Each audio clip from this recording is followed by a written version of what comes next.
Evening everybody, welcome back to Chuck's Chats, our new series of fireside interviews with club stalwarts and grandees. This evening I really do feel like Tommy Tiernan because I don't know an awful lot about our next guest, but that's part of the whole interview process. Hopefully we can drag out of him all his memories of his time in Bective. So I'm joined this evening by Dermot Jordan. Dermot, you're very welcome. Thanks very much. You joined Bective in 1962, I believe.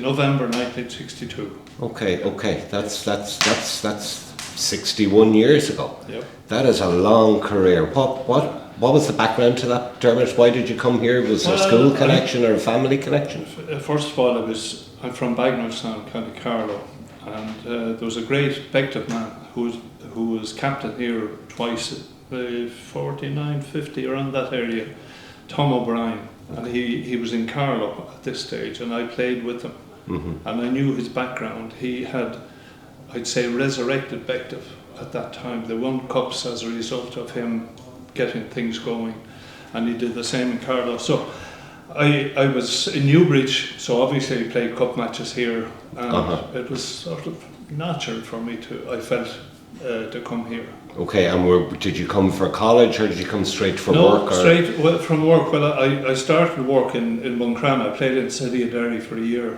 Okay. Then I was in Edenderry, and Brian Rigney was captain in 1962-63. Brian Rigney of this parish? Yes. And he sent word down. There was a fellow called Tim O'Toole in Edenderry where I was working, and Tim had played full back here. And he came in to me in the bank. I was in the Royal Bank at that time, and he came in and asked me, would I come up and play? So I did, and never regretted it. It was the best thing I ever did. It's gas. It's like most decisions people make. They just get asked by somebody, and they're willing to do it. So what age were you when you came in here? What team did you? 21. And what team did you start on? I played a match for the second, but I played my first senior match on St. Stephen's Day against Belvedere in '62. Okay. And we got to the cup semi-final. We were beaten in a replay by Mary's, who were just about emerging as a formidable club at that time.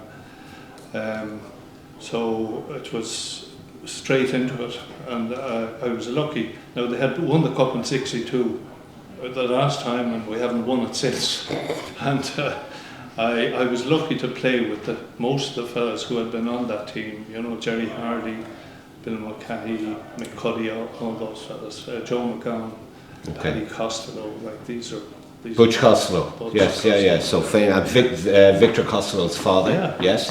Okay, so famous names. That's big responsibility for a young lad to come in like that. It was, yeah. Now, there was no family connection at that time, but when I came to Dublin in '63, I met my wife in work, and I didn't know at the time. I had joined Bective, but I didn't know the connection. But she was granddaughter of Louis McGee, first cousin of John Arrigo and Louis McGee, and her father also played for Bective, Jim Barry. That's very interesting. And subsequently won a cup medal with Blackrock. The first time Blackrock ever won the senior cup. Jim Barry was the scrum half. So there's McGee blood flowing throughout this club. Yeah. So you started, you said, on the seconds on Stephen's Day, and then progressed onto the first team. I played in the first team on Stephen's Day. Okay. I played a match or two for the seconds. So okay. I was straight. And what position did you play? Number 8. Number 8. Yeah. Okay. And how long did that career last? Your playing career? Well, I had a couple of stints. I played for a few years. We got to a cup final in, I think it was '63, '64. We were beaten by UCD. I took some time off. I got married in '67, and we had 5 children, so that took up a lot of time. And I stopped training, and I wouldn't say I lost interest, but Joe Nolan, I'm sure you know. The late great Joe Nolan. got his hands on me, and no stopping you then. No. There's no way of saying no to Uncle Joe. No, and played on the third A's for a year, or 1 year in I think it was 73, we won a league, third A league, and the following year we were all promoted to the thirds. We were now a thirds team, and we were heading for another league win, and Louis McGee called me over. They had won, the seniors had won the first round of the cup, and for some reason the number 8 was missing from training, and Louis asked me would I fill in, and I ended up playing in another senior final that year. We got beaten by Mary's 6-3, I think it was Johnny Maroney and those fellas who were going on the Lions tour after the cup final. So I had a varied career, but I played on. And were you captain? You were captain of the club then? I was captain after. Yeah, after 76, that. 77. I was about 35 or 36 when I was captain. So having come in 62, so I'm doing the maths in my head. That's you must have been mid-30s at that stage. So second time around the dance floor in terms of your career. And I played on until I was 39. I finished when I was 39. I got a slip disc and had to stop. Still, that's so I had a long and varied career. Yeah. So you must have won a lot of trophies, a lot of medals, a lot of pots. The only one I won was the third day's Uncle Joe. And was that? Can I ask? Was that a typical Uncle Joe stacked team? Yes. Bill Mulcahy was playing on that team. On the third days. Yeah. Like a two-time Lion. John Raphael he had for a while. English international. Yeah, he had all kinds of fellas, and Joe used to go into selection meetings and he'd say, "No, your man isn't available for selection," and he'd be playing for the third days at the weekend. Yeah. Yeah, the great saying about Joe is there was no show like a Joe show. He pulled off fantastic. Incredible. The most stunts. enjoyable rugby I had, I would say, was playing on that third day team. We had great guys. Now on the senior team, there was just towards the end, the year actually we were beaten in the final. Aver McCarville was the coach. And he was, I was just sorry that I hadn't come across him earlier in your career. He was a great coach. Ahead of his time? Yeah, Ahead of his time. Very much so. Okay. And did, I suppose with a long playing career, did you get any representative honours? Or No, did you get I did in school. I got a Leinster cap as a schoolboy. Okay, in Newbridge. Yeah. Okay. All right. And Bective tours, I know there was the famous tour to Trinidad and Tobago. I was captain that year. We had a great tour, and there was a bank strike, of course, which suited you. Was suited. But unfortunately, it went on for about 3 weeks. But I had to come back after 2 weeks. I got a phone call from work saying the strike was over, and I had to come home a few days earlier. But it was a fantastic trip. Now I had been on a previous trip in 1968. Where was that? We went to New York and Canada. Yeah. So that was a great trip as well. And as anybody will tell you about rugby clubs, it's the tours that make it. It doesn't matter whether you're going on a tour to Killarney or a tour to Kenya. It's the tours and great. Phil Murphy. Phil. One of the greats. Yeah. Phil was fantastic on that tour. Everybody loved Phil, and there were stories that, well, of course, you can't tell a lot of the stories. Correct. But, one of them was Shanty disappeared, Jack Chalou, yeah. He disappeared for a couple of days and came back, and we were wondering what punishment there was to inflict on him. I don't know there was any, but Shanty, that's where he got his name. Well, I'm loving that you're abiding by the number one rule of these interviews, which is absolutely don't slander anybody, please. Yes, or this short burgeoning career will come to a close. So, when you finished, then you moved into coaching. I mean, that's where I came across you. And we were discussing earlier. I joined in '88, and we were coaching the under-19s Macquarie Cup team. And we had great selection from Clongowes at that time. Correct. Monty and a few more. The O'Farrell started it, and then there was the Powers. There was Butch and Nardo and Weewall, Gubby, and we had the Mahons coming through out of CBC as well. And I mean Kevin O'Farrell was smashing. Outstanding player. I was very sorry that he didn't get capped. I felt he should have had he. Unfortunately, Dero did. Kevin's career broke his knee, and that was showed him the inside Kev took the bait, and that was the end of that. He was very unfortunate. He was a great player. So the coaching, yeah, I enjoyed that for a few years, and then selection as well, and then. Can you explain the selection for our younger viewers? Won't be aware that there were selection committees and meetings. There was a selection committee, and the captains came in, and probably 5 or 6 in the room, and you had to put forward your team and then fight your corner if you wanted somebody, and the selector said no, and then you had Joe Nolan in the middle. Pulling strokes, left, right and centre. Yeah. But I enjoyed that as well. I think Ben Keeley was Ben Senior. Ben Senior was the selection. And of course, in those days as well, the way you found out you were on a team was the Evening Herald or Evening Press on a Thursday or Friday evening. Everything was in the paper. The pre-match you'd know on a Thursday, I think it was, whether you were playing. But before that, even you'd get a letter. You got a letter from the ONSEC. Yeah. Yes.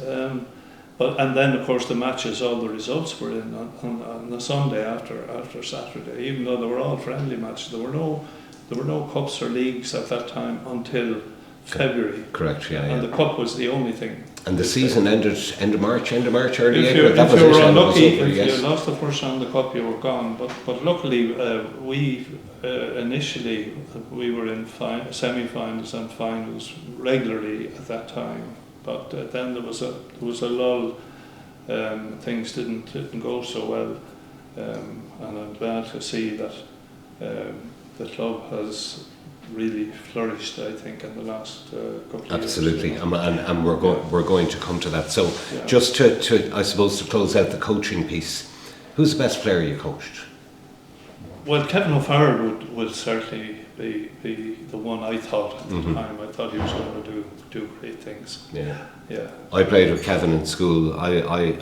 I was a scrum half in school until Kevin arrived a year behind me, right. And I had to reinvent myself as a number 10 because nobody was getting past Kevin at number 9. Yeah. By the time I finished in school, I was playing 12. I'd say if I was there another year, I'd have been on the subs bench. They were moving me out all the time. But Kevin was a child prodigy. He was absolutely a special player. Yeah.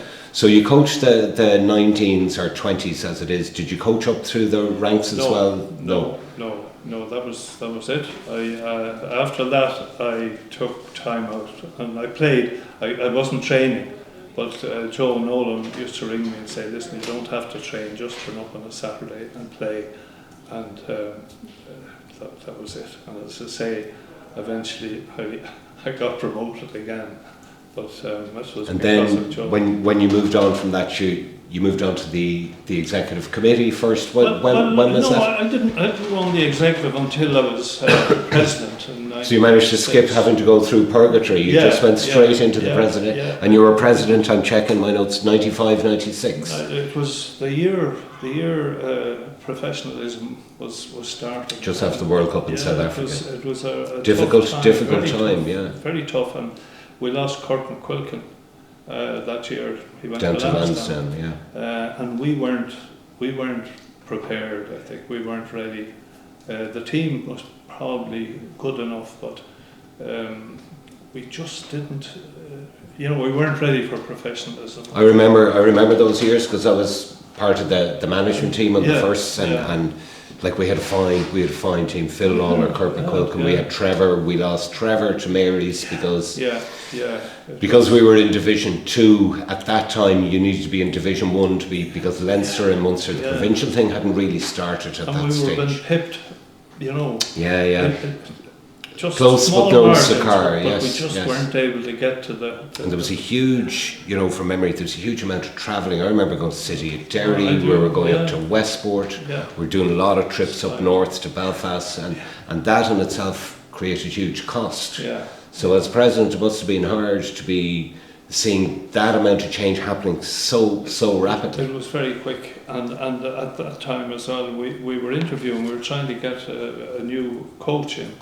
And we interviewed quite a few. I can't remember the names. So I think we started with Mike Ruddock, and then we moved into Noel McQuilkin when Kurt was playing, and then we went down to Harry Williams after that. Came down we from interviewed Ulster. Harry Williams that year, he came down. And Harry brought some great players with him. Mike Webb, who's now the doctor to the Ulster team. Bryn Cunningham is now the chief executive. That's right. You see them every week on the television. Our the Bective tentacles reach far and wide. They do. Not just in Ireland, Dermot, but abroad as well. Yeah, but we still couldn't do the final thing. We couldn't get the big wins when we needed them. So that was probably the biggest change in terms of evolution from your playing days when you went in to be president and became a senior father figure at the club. Yeah, and like in the past we had great fixtures against Abbevale, Neath, Cardiff, Gloucester, Northampton. We played them regularly. Yes. And the year I was president, we went to Northampton. And I'm pretty sure it was the 99th match between the two, and professionalism came in, and that was it. I was there. We played them under lights on a Friday night, Franklin's Gardens. Keith Barwell had just taken over running Northampton. I spent the evening on the beer with his son and his daughter-in-law. Great memories. McGeechan was correct coaching. Yeah. So I think Glenn Ross was coaching, and McGeechan came shortly afterwards. But they had, like I remember we played them on Saturday morning here out on the front pitch. Yeah. And they had Buck Shelford, toughest guy I ever saw in my life playing. And himself and Trevor went hammer and tongs. I remember that well. Trevor was only a young fella. Yeah. And Trevor feared no man. No. Yes. No. He took on Buck Shelford all right that day. So in terms of, looking back on the olden days, I can even remember we were fielding down maybe to 7 teams at the time at senior level, and then an underage team. That's changed now. I mean, we're fielding 3 teams and struggling to make a 4th team. Yeah. But it's the kids. So we've got brilliant mini section here, oversubscribed, probably the biggest in Dublin. Yeah, Richie and Paul Hatton are doing fantastic work. But how do you see that going? Because it's the 19s, 20s, or even 18s where we need to start working so that we can generate our own production line. Well, I hope that they could advance it to where they have an under 18 team and an under 19 and bring them on to the under 20s, because it's a shame that we haven't got an under 20 team. And Emmett and Weewall started that process last year with the under 18.5s who were a scratch team. Yeah. And we got a lot of players from Rock, which is quite unusual, from school in Rock, and they won the cup out here with the scratch team. But we kind of need to build on that. Yeah, but it's difficult. You're sort of fighting with the schools, aren't you? You are going to get the cream from. I mean, we're struggling that we don't have a school link. We do have a lot of kids come from CBC Monkstown, a lot of kids come from Newbridge and Clongowes, but we don't have that direct link like Belvedere have with the Jesuit schools, or Blackrock have with the college, and that's something that worries me a little bit. Well, Michael's, there's a bit of a connection. There is, and Birch has helped with that. Yes, yeah. Okay. So, if you had to pick one character in your time, would it be Uncle Joe? Would it be Phil Murphy? Who would you say would be the greatest character? I'd say both of them. Like Phil was just fantastic, welcoming people in. He was always here, looking after fellas and handing out the wine gums, a few bob as well, and a few bobs, and buying drink for the kids afterwards. He was great. But Joe was an institution, like a lot different, but a fantastic character as well. Great. It was a tragedy that he died when he did. But wasn't it poignant that he died in office? I thought, it was great. It's like the Pope dying in office, or JFK dying in office. But when I hurt my back, I was playing for Joe's team at the time, and I ended up in hospital for 3 weeks, and I got a phone call from Joe. When I told him what it was, a slip disc, he said, I know a doctor. I said, Auntie, who was Joe's wife, girlfriend. Companion, I think, is the politically correct term. But anyway, he said, Auntie hurt her back on the Big Dipper in, what do you call it, Blackpool. Okay. And this surgeon fixed her up. He said, I'll put you in touch with them. He'll sort you out. So that was Joe. And I got phone calls like that. I broke my thumb one time playing with him on his team as well. And he rang me on Christmas Day, and he was well on. And he said, just letting you know that whenever you're ready, your place is waiting for you. Always closing, Joe. He was always a salesman, always be closing. Yeah. Dermot, what keeps you coming back? Is it the sense of family? What keeps you here? Well, like you're 62 years, what coming in the door? Yeah, but there was a time in the not too distant past when I wasn't coming in. I felt disillusioned. Yeah, the place wasn't a nice place to come into. Whatever the reason, there was a lot of tension I felt, and in the last 4 or 5 years, I see a huge change, and for the better, obviously. The place has been run by good people, and it's a very welcoming place. Now, it was always welcoming. Now, you had to fight your corner. Of course. But it was the best club in Ireland, in my opinion, for a bit of crack and whatever. And everybody was welcome. So I found that wasn't the case some years ago, but it is again.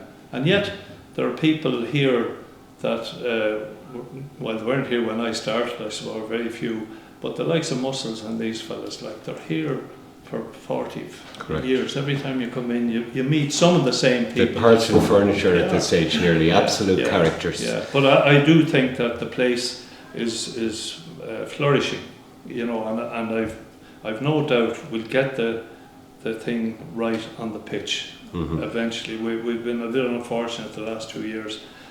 I hope it's not going to slip back. I don't think it will, because the place is so well run. There's a rejuvenation going on here. I can see it myself, and I took off for 25 years to have children and raise my kids, and now the kids are gone, so I'm back at free time, and I love being back here. It's great to see you back and see other people who have been away and then be able to contribute. We all have different skill sets, and I always say to people, it's one of the best decisions, and without being over sentimental, it's one of the best decisions in my life to join this club, rather than go up the road to Belvedere or go to Lansdowne. I love it here. It's a family. It's a family. Okay, I'm going to finish with 2 questions, which I like to finish with everybody. Who is the best player you played with or saw here in your time? Now, Kevin, you coached Kevin, but who's the best player you played with? Bill Mulcahy. Wiggs Mulcahy. Right. Second time I've heard that. Yes. He was Why fantastic. So? Just his enthusiasm. He was a tough man, but fair. Great fella on the pitch and off, and had never changed. You meet him, like, you wouldn't think he was capped 30 whatever it was and played twice for the Lions, two tours. He's just a terrific. No airs and graces. Great ad for the game. I always thought he was fantastic. Okay, and then to follow on from that one, so many people can influence you through your life, through your personal life, your professional life at work, or through your sporting life. So during your 60 odd years here, who had the biggest influence on you? It doesn't necessarily have to be a player, but well, Louis was always a great friend. He encouraged me to take the captaincy and whatever, and he brought me back from semi-retirement. So he had a huge influence. Eber McCarville, for a shorter space of time as a coach, he was great. Another one, PJ Smith. Okay. Fantastic. It's funny, I'm hearing the same names all the time. Yes. Well, I'm not surprised. PJ is just a gentleman and contributed so much here, but then in Limerick, what he did down there is fantastic. Okay, look, thank you very much for your time. 62-year career, and you don't look it, right? So I'm not going to do the maths on what age you are, but you're looking great, right? Let's hope for many more years. Thanks for your time, and more importantly, thank you for your commitment and your service to the club. Thank you for your service. 62 years, that's outstanding service. Thanks. Thanks very much, Dermot. Thank you. Lovely to talk to you. Thank you. That's a wrap.